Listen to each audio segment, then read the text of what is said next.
আসসালামু আলাইকুম রহমতুল্লাহ বারাকাতুহু।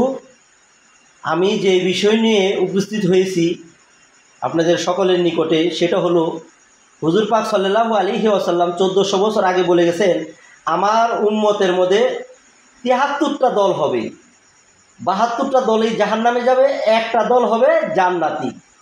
জান্নাতি কারা হবে? কোরআন এবং হাদিস যারা পুঙ্খানে মানবে, এখানে কোনো দুনিয়ায় ফয়দা লুটার জন্য হাদিস কোরআনকে অপব্যাখ্যা করবে না, তারা হবে জান্নাতি।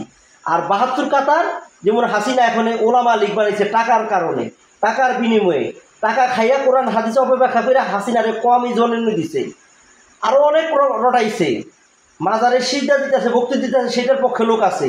মাটির তৈরি, নূরের তৈরি, তিন মানি মাটি, নূর মানি আলো, এই দুইটা লিয়া দ্বন্দ্ব।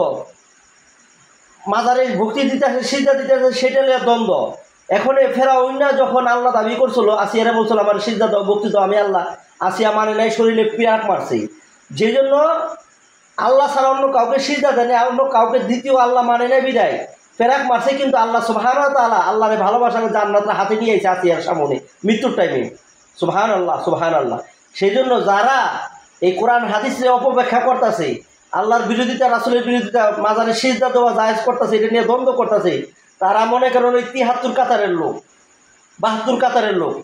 সেই জন্য আমরা আর কিছু বলবো না। এখনও সময় থাকতে সমস্ত ওলামারা হকভাবে চলুন, আমিও নিজে চলি। একজনের ভুল হইলে সিলিন্ডার করুন, যে আমার ভুল হয়েছে, এই রং সাইডে যাইয়েন না, তাহলে আপনারা ফেরাউনের কাতারে চলে যাবেন। যে আমিও যদি যাই হাদিস কোরআন অপব্যাখ্যা, আমিও ফেরাউনের কাতারে হয়ে যাব।